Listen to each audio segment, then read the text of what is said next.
Hey guys, once again welcome back to my channel. और आज हम सब पढ़ेंगे कि पेयर ऑफ लीनियर इक्वेशंस को अलजेब्रिक मेथड से कैसे सोल्व करते हैं। इससे पहले हम ग्राफिकल मेथड से देख चुके हैं कि कैसे सोल्व करते हैं, एक्स एंड वाई की वैल्यू फाइंड आउट करते हैं। तो चलिए शुरू करते हैं।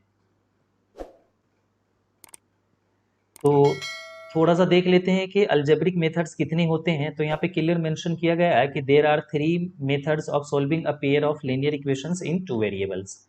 फर्स्ट वन क्या है हमारा, सब्स्टिट्यूशन मेथड है। सेकेंड वन क्या है, एलिमिनेशन मेथड है। एंड थर्ड वन है क्रॉस मल्टीप्लीकेशन मेथड। ओके, तो चलिए नेक्स्ट टॉपिक क्या है हमारा। तो अब जो हम लर्न करेंगे, let's learn the substitution method. तो चलिए अब हम सब्स्टिट्यूशन मेथड सीखते हैं। तो ये रहा हमारे स्क्रीन पे। देखिए, सब्स्टिट्यूशन मेथड को सीखने के लिए हमने एक एग्जाम्पल ले लिया है, और सब्स्टिट्यूशन मेथड को हमें कैसे प्रोसीड करना है उसके लिए हमने स्टेप मेंशन कर रखा है। यहाँ पे सारे स्टेप को हम फॉलो करते हुए सब्स्टिट्यूशन मेथड को सीखेंगे। तो आइए स्टेप फर्स्ट को हम सबसे पहले अप्लाई करते हैं। देखिए क्या कह रहा है इसमें, pick any one equation from pair of equations. ये जो पेयर ऑफ इक्वेशंस है ना, इसमें से हमें किसी एक इक्वेशन को क्या करना है, पिक कर लेना है। तो चलिए इसको हम अभी ना सबसे पहले इक्वेशन 1 कह देते हैं और इसको 2 कह देते हैं। तो स्टेप फर्स्ट में कह रहा है कि किसी एक इक्वेशन को पिक करने के लिए, तो चलिए हमने पिक कर लिया इक्वेशन फर्स्ट को, ये इक्वेशन 1 को हमने पिक कर लिया। ओके, अब इसको हम इस तरीके से डिनोट करें, इसका मतलब हुआ कि इक्वेशन 1 को हम प्रोसीड कर रहे हैं। तो इक्वेशन 1 क्या है हमारा, 2x + 3y = 13। ओके, अब देखिए स्टेप सेकंड क्या कह रहा है। हमने एक इक्वेशन पिक कर लिया, step first complete. Second equation क्या कह रहा है, find the value of x और y in terms of y और x। ठीक है, दो equations which is picked bye you. अब ये इक्वेशन जो हमने पिक किया है, इसमें से हमें x की वैल्यू निकालना है y के टर्म में, या फिर अगर हम y की वैल्यू निकालेंगे वो x के टर्म में निकालेंगे। तो आइए यहाँ से हम x की वैल्यू निकालते हैं। तो x की वैल्यू निकालने के लिए हमें क्या करना पड़ेगा, इस 3y को 13 की तरफ शिफ्ट करना पड़ेगा। तो शिफ्ट कर देते हैं। ये 13 है तो 13, 3y इधर प्लस है तो इधर आके क्या हो जाएगा, माइनस का 3y। अब हमें x की वैल्यू चाहिए, तो x ये जो 2 है मल्टीप्लाई में है, तो इधर किस में आ जाएगा, डिवाइड में। तो ये हो जाएगा 13 minus 3y and divided by 2। Okay, ये हो गया। अब चलिए नेक्स्ट स्टेप क्या कह रहा है वो देखते हैं हम। तो देखिए नेक्स्ट स्टेप में कह रहा है, सब्स्टिट्यूट और put the value of x और y in those equations which is not picked bye you in step 1। अब देखिए स्टेप 1 में क्या कह रहा था, इक्वेशन पिक करने के लिए, तो हमने इक्वेशन 1 पिक कर लिया। अब स्टेप थर्ड में कह रहा है कि ये जो x की वैल्यू हमें मिल गया है, इसको हमें क्या करना है, इनमें से जो इक्वेशन हमने पिक नहीं किया है उसमें पुट कर देना है। तो आप खुद सोचिए हम किस में पुट करेंगे x की value, put the value of x है तो x इन किसमें पुट करेंगे, है जो इक्वेशन हमने पिक नहीं किया। तो हमने कौन सा पिक नहीं किया, 2। देखिए यहाँ पे हमने 1 पिक किया, वो क्लियर मेंशन है, हमने 2 नहीं पिक किया है, तो यहाँ पे हम 2 में पुट कर देंगे। तो चलिए इक्वेशन 2 क्या है वो मेंशन कर लेते हैं। तो वो है 4x + 5y = 23। तो 4 है तो 4, और ये तो x मल्टीप्लाई में है, तो इसकी जगह हम ब्रैकेट ले लेते हैं और x की वैल्यू अब पुट कर देते हैं। तो ये क्या है, 13 minus 3y and upon 2 bracket बंद। उसके बाद क्या है, प्लस 5y, तो प्लस का 5y इक्वल टू क्या है, 23। ओके, अब ये 2 से क्या होगा, 4 कैंसिल हो जाएगा, 2 वन जा 2, 2 टू जा 4। अब 2 से क्या है, इस दो ब्रैकेट है तो ब्रैकेट है मतलब मल्टीप्लाई होगा, तो मल्टीप्लाई कर देते हैं। तो 13 टू जा क्या हो जाएगा, ये 26 माइनस 3 टू जा 6y प्लस 5y है तो 5y and equal to 23। Okay, अब यहाँ से क्या करते हैं, ये 26 और ये 23 नंबर है, इन दोनों को RHS में रख लेते हैं, और ये y है तो अब देखो यहाँ पे क्या हो जाएगा, माइनस प्लस माइनस, तो 6 में से 5 जाएगा तो 1, और y है तो y यानी सिंपली y, और माइनस करेगा क्योंकि ये 6 बड़ा है। अब इक्वल टू क्या मिल जाएगा इधर हमें, 23 एंड माइनस ये प्लस का 26 है तो माइनस का 26। तो सिंपली हम कह सकते हैं यहाँ से कि minus y equal to minus का कितना मिल जाएगा, 23 में से -3। तो अब हम कह सकते हैं सिंपली y इक्वल टू, दोनों तरफ माइनस है तो माइनस से माइनस क्या कर दीजिए, कैंसिल। तो y इक्वल टू क्या मिल गया हमें, सॉरी y इक्वल टू तो लिख लिया हमने, ये 3 मिल जाएगा। ओके, अब क्या करते हैं, वो नेक्स्ट स्टेप हम फॉलो करेंगे अब। तो देखिए हमने स्टेप थर्ड तक कंप्लीट कर लिया था, ठीक है, और इसके आगे जो यही कह रहा था कि solve it to get the value of x and y, इसको ही कह रहा था कि आप सोल्व करके एक्स या वाई की वैल्यू निकाल ले। तो हमने वाई की वैल्यू निकाल ली है, यहाँ पे किसी एक की ही वैल्यू निकलेगा, दोनों की नहीं, ठीक है, या तो एक्स का निकलेगा या फिर वाई का निकलेगा। अब स्टेप 4 क्या कह रहा है ये देखे। अब आप बोलोगे सर ये क्या फिर लिख रखा है, तो देखो ये जो है ना, ये फॉर द टाइम बिंग हम इसको अभी स्किप कर रहे हैं, इग्नोर कर रहे हैं, ये हम नेक्स्ट एग्जाम्पल में समझेंगे कि ये क्या है। तो आइए स्टेप 4 अप्लाई करते हैं अभी। तो देखिए स्टेप 4 में क्या कह रहा है, substitute the value of x और y obtained in step 3। Step 3 में जो हमें मिला है, ये स्टेप हमने 3 सोल्व किया था, तो फाइनल हम कहाँ पे पहुंच गए थे, ये y इक्वल टू 3 पे। तो ये y की वैल्यू जो 3 आ गया, इसको हमें पुट करना है किसमें, इन स्टेप 2। अब आप बोलोगे सर स्टेप 2 हम कैसे पहचानेंगे, तो बहुत ईजी तरीका है। यहाँ पे जो इक्वेशन हमने पिक किया था, पिक करने के बाद जो हम वैल्यू निकालेंगे x की या y की, उसमें ही हमें पुट कर देना है, यानी कि इस वाले इक्वेशन में हमें पुट कर देना, जो जिसकी भी वैल्यू हमें मिल जाएगा। अगर x का मिल जाएगा तो x की वैल्यू पुट कर देंगे, और y का मिल जाएगा तो y की वैल्यू पुट कर देंगे। तो अब आइए पुट कर देते हैं इसमें। तो यहाँ पे हमें मिल चुका है क्या, x equal to 13 minus 3y divided by 2। तो x इक्वल टू, अब इसको हम अपनी तरफ से चाहे ना तो और थोड़ा सा फॉर्मल बनाने के लिए इसको इक्वेशन चलिए 3 कह देते हैं, ठीक है। अब क्या करेंगे, इसमें ऐसा लिख सकते हैं, put the value of, put the value of, अब किसकी वैल्यू पुट करेंगे, देखिए y मिल चुका है हमें, तो y की value, put the value of y in 3। 3 it means equation number जो हमने ये 3 लिखा है इसमें, ठीक है। और या सिंपली हम ये वाली वैल्यू रख के इसमें पुट कर सकते थे, लेकिन थोड़ा सा फॉर्मल बनाने के लिए हमने लिख दिया है इसको ऐसे। तो x इक्वल टू, अब देखो क्या मिल जाएगा, ये 13 है तो 13 माइनस 3 मल्टीप्लाई, अब y की वैल्यू कितना मिल चुका है 3, तो 3 रख देंगे, एंड डिवाइडेड बाई क्या है 2, तो 2। तो x इक्वल टू क्या हो जाएगा, ये 13 माइनस 3 3 ज़ा 9 एंड अपॉन 2। तो x इक्वल टू क्या हो जाएगा यहाँ से, अब देखिए 13 में से 9 जाएगा तो कितना आ जाएगा, ये 4 एंड डिवाइडेड बाई 2, तो ये कैंसिल होके x इक्वल टू क्या आ गया 2। 10 हमारा सॉल्यूशन क्या हो गया, 10 solution is x equal to 2 and y equal to 3, ये हो गया आंसर। और अगर आपको वेरीफाई करना है ना कि ये आंसर हमारा सही है या नहीं, तो x equal to 2 and y equal to 3 इन दोनों इक्वेशन में रख के चेक कर लीजिए कि LHS एंड RHS इक्वल आ रहा है या नहीं आ रहा है। I hope is it clear to all of you. अगर थोड़ा बहुत भी डाउट है तो इसके लिए हम क्या करते हैं, एक और एग्जाम्पल ले लेते हैं और फिर उससे हम जो भी डाउट है उसको क्लियर करते हैं। तो आइए नेक्स्ट एग्जाम्पल सोल्व करते हैं। तो ये रहा नेक्स्ट एग्जाम्पल आपके स्क्रीन पे। चलिए देखिए, इसमें भी हम क्या करते हैं, सारा स्टेप वही फॉलो करेंगे। इसको हम इक्वेशन 1 कह देते हैं और इसको इक्वेशन 2 कह देते हैं। फर्स्ट स्टेप में क्या करना होता है, हमें कि किसी एक इक्वेशन को पिक करना होता है। तो चलिए इस बार जो हम पिक कर रहे हैं वो इक्वेशन 2 पिक कर रहे हैं, ठीक है। इक्वेशन हमने 2 पिक कर लिया, तो 2 सेकेंड इक्वेशन क्या है हमारा, 2x plus y equal to 1। Okay, अब यहाँ से हमें क्या करना होता है, second step, find the value of x और y in terms of y और एक्स, यानी या तो हम एक्स की वैल्यू निकाल लेंगे या फिर वाई की वैल्यू निकाल लेंगे इस वाले इक्वेशन से जो जिसको हमने पिक किया है। तो इस बार मैं क्या करता हूँ कि y की वैल्यू निकालते हैं। और y की वैल्यू क्यों निकाल रहे हैं, क्योंकि देखो यहाँ पे y की कोफिशिएंट 1 है, तो ये निकालना सिंपल होगा। वैसे हम x का भी निकाल सकते हैं, कोई बड़ी बात नहीं है, आप किसी की भी वैल्यू निकाल सकते हैं, x की भी या फिर y की भी। तो चलिए मैं y की वैल्यू निकाल रहा हूँ। तो y इक्वल टू क्या हो जाएगा, ये 1, 2 x को इधर शिफ्ट कर दो तो क्या हो जाएगा माइनस का 2x। तो देखिए एक बार में ही निकल के आ गया है ना, y equal to 1 minus 2x।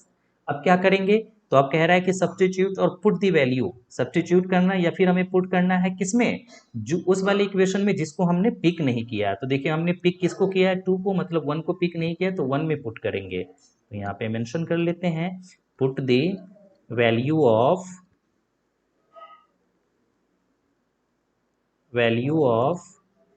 y। यहाँ पे देखिए y इक्वल टू निकल चुका है ना, तो y की वैल्यू पुट करेंगे किसमें, इन 1। Put the value of y इन 1। तो 1 को लिख लेते हैं पहले, इक्वेशन 1 क्या है हमारा, तो इक्वेशन 1 इसको पहले आप ऐसे लिख लेना कि इसका मतलब होता है 1 को हम प्रोसीड कर रहे हैं। ये क्या है, 1x plus 2y equal to 5। Okay, अब 1 में पुट कर देते हैं, x है तो x की वैल्यू तो पुट नहीं कर रहे हैं, तो यही रहेगा प्लस 2y। अब हम y की वैल्यू पुट कर रहे हैं, तो ये देखिए क्या है, ये है 1 माइनस 2x इक्वल टू 5 है, तो 5। अब सिंप्लीफाई करते हैं इसको, तो x प्लस 2 से दोनों में मल्टीप्लाई हो जाएगा, 2 1 जा 2 एंड माइनस 2 2 जा 4x इक्वल टू 5 है तो 5। अब ये 2 और 5 नंबर है, इसको RHS में शिफ्ट कर देते हैं, तो ये x माइनस क्या मिलेगा हमें 4x equal to 5 and plus का 2 इधर आके माइनस का 2 हो जाएगा, तो x और माइनस 4x तो क्या मिल जाएगा हमें माइनस का 3x equal to 5 minus 2 that is plus 3। अब यहाँ से x निकाल लेंगे तो x इक्वल टू क्या हो जाएगा 3 अपॉन माइनस 3, यानी x इक्वल टू हमें मिल जाएगा माइनस का 1, है ना, कैंसिल होके। अब क्या करेंगे कि ये जो वैल्यू मिल गया हमें, अब हम इसको पुट कर देंगे, यानी कि स्टेप 4 अप्लाई करेंगे, ठीक है। इस वाले को हम अभी भी स्किप कर रहे हैं, हम नेक्स्ट एग्जाम्पल में इसको समझेंगे। 4 में क्या कह रहा है देखिए, अब कह रहा है substitute the value of x और y ऑब्टेन्ड इन स्टेप 3, यही तो था हमारा स्टेप 3, यानी जो वैल्यू मिलेगा ना ये स्टेप 3 के बाद मिलता है हमें, इसको किस में पुट करना है स्टेप 2 में। अब फिर से सोचोगे सर स्टेप 2 हमें कैसे पता चलेगा, तो सिंपल है, ये जो हमने इक्वेशन पिक किया उसके बाद जो हम x या y की वैल्यू निकालते हैं ना, यही स्टेप 2 में होता है, ये है ना, वो आप यहाँ पे पढ़ के भी देख सकते हो। तो बस इसमें ही हमें पुट कर देना है, जैसे हमने पिछले वाले एग्जाम्पल में भी करा था। तो आइए इसमें पुट करते हैं। तो पहले हम इसको लिख लेते हैं कि ये क्या है y equal to 1 minus 2x, है ना। अब इसको हम मेंशन कर लेते हैं इक्वेशन 3, ठीक है, नाम हम कुछ भी दे देंगे। अब यहाँ पे मेंशन कर लेते हैं put the value of x इन 3 में पुट कर लेते हैं इक्वेशन को फॉर्मल बनाने के लिए। वैसे हम बिना ये मेंशन किए बिना लिखे हुए भी पुट कर सकते थे, तो देखिए y है तो y इक्वल टू 1 माइनस 2 है तो 2 इंटू एक्स, एक्स की वैल्यू क्या मिल चुका है माइनस 1, तो हमने माइनस 1 रख दिया। तो देखिए y इक्वल टू क्या मिल जाएगा हमें 1 माइनस माइनस माइनस प्लस हो जाएगा, 2 1 जा 2, तो y इक्वल टू क्या मिल गया हमें 3। ओके, 10 सॉल्यूशन क्या हो जाएगा हमारा, 10 solution of this equation equal to x equal to -1 and y equal to 3। Okay, चलिए अब हम नेक्स्ट एग्जांपल देखते हैं। तो ये रहा आपके स्क्रीन पे, देखिए इस वाले एग्जांपल से ना हम इस वाले ये जो स्टेटमेंट है मेंशन, इसको हम समझेंगे इस वाले स्टेटमेंट को। तो आइए इसके लिए भी सब कुछ हमें वैसे ही करना है, step first and step second and step third तक हमें वैसे ही चलना है, लेकिन स्टेप थर्ड में आके थोड़ा सा डिफरेंट हो जाएगा, वो क्या डिफरेंट होगा हमें वही समझना है। तो स्टेप फर्स्ट में हमें क्या करना होता है, इक्वेशन पिक करने होते हैं। तो चलिए हम इक्वेशन पिक कर लेते हैं, फर्स्ट इक्वेशन पिक करते हैं। तो इक्वेशन फर्स्ट क्या है हमारा, ये है 2x plus 3y equal to 10।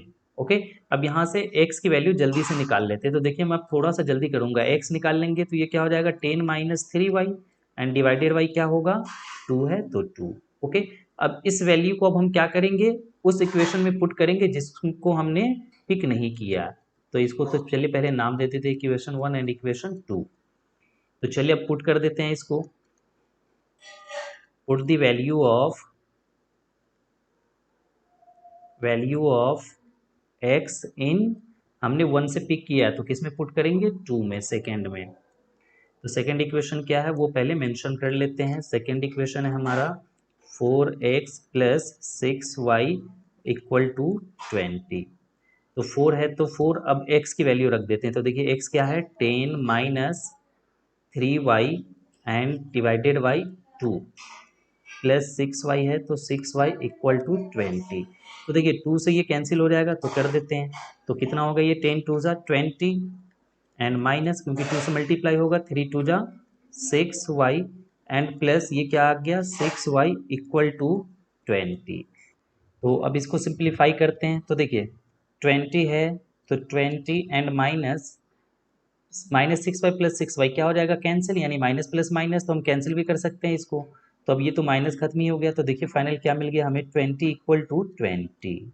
अब देखिए अब हमें इसको समझना है, यानी यहाँ तक हम इसको क्लियर कर चुके हैं, ये स्टेप हम यहाँ तक आ चुके हैं। हमने सब्स्टिट्यूट करने के बाद उसको सोल्व किया, सोल्व करने के बाद इस बार जो हमें मिला वो ना x की वैल्यू मिला और ना ही y की वैल्यू मिला। तो वही चीज़ यहाँ पे कह रहा है, देखिए क्या कह रहा है, sometimes you can get statements with no variables. ये देखिए 20 इक्वल टू 20 क्या है, एक स्टेटमेंट ही तो है, इसमें कोई भी वेरिएबल है नहीं है, तो ये एक स्टेटमेंट मिल गया हमें। अब क्या कह रहा है कि इफ द स्टेटमेंट, देखिए ध्यान से, if the statement is true you can conclude this pair of equations has infinitely many solutions। यानी कि अगर ये स्टेटमेंट सही आ जाता है, जैसे 20 इक्वल टू 20, सही बात है कि 20 इक्वल टू 20 होता है, तब हम कह सकते हैं कि ये जो इक्वेशन है पेयर ऑफ इक्वेशंस ये वाला, इसके इनफाइनाइटली मेनी सॉल्यूशंस होगा। तब हम यहाँ पे क्लियर कह सकते हैं कि this pair of equations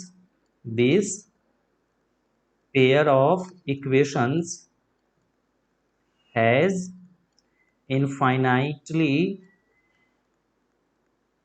infinitely many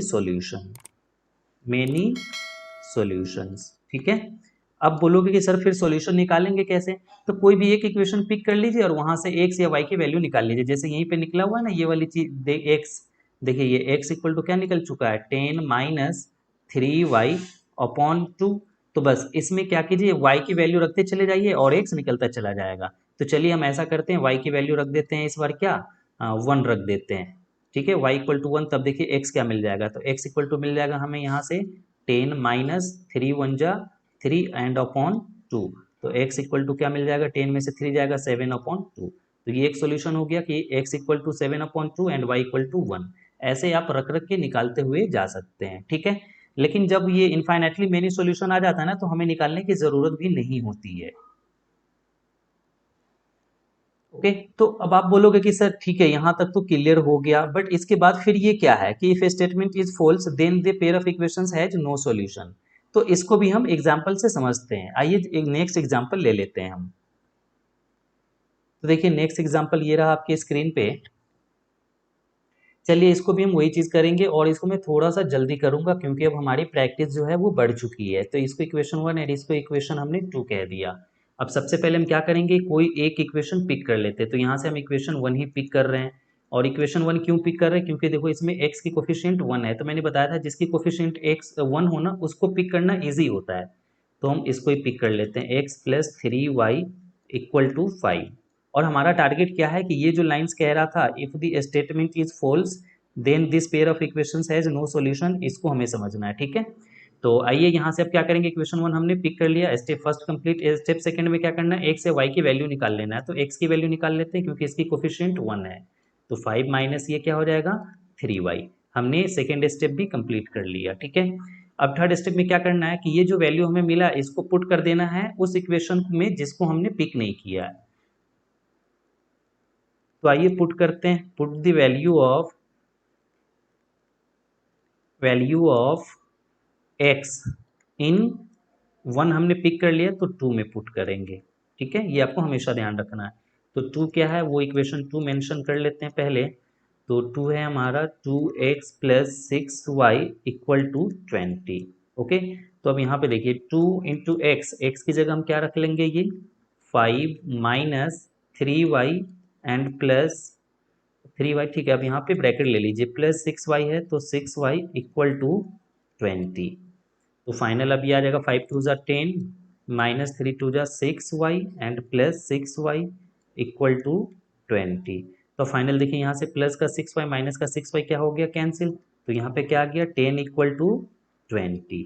अब देखिए यहाँ पे ये भी एक स्टेटमेंट मिल गया हमें कि 10 इक्वल टू 20। लेकिन आप खुद सोचो कि क्या 10 इक्वल टू 20 इक्वल होता है, इसका ये डेफिनेटली नॉट इक्वल टू होता है ना, ये 10 नॉट इक्वल टू 20 होता है। मतलब कि ये जो स्टेटमेंट हमारा आया है ये क्या है, एक फॉल्स स्टेटमेंट है। It is a false statement, it is a false statement. अब जब ये फॉल्स हो गया तो वही कह रहा है, if the statement is false then this pair of equations has no solution. इसका मतलब है कि अब ये जो पेयर ऑफ इक्वेशंस है इसके पास कोई भी सॉल्यूशन नहीं होगा। और जब नहीं होगा तो हम सॉल्यूशन निकालेंगे ही नहीं। ठीक है, और स्टेटमेंट ट्रू कब होता, जब 10 इक्वल टू 10 आ जाए, ऐसा कुछ आ जाए 10 इक्वल टू 10 या 5 इक्वल टू 5 या 0 इक्वल टू 0 या 1 इक्वल टू 1, यानी कि एलएचएस एंड आरएचएस दोनों क्या हो जाए, इक्वल हो जाए, तो वो उसको हम ट्रू स्टेटमेंट कहते हैं। तो इस केस में क्या होता है, इनफाइनाइट मेनी सॉल्यूशन होता है। ओके,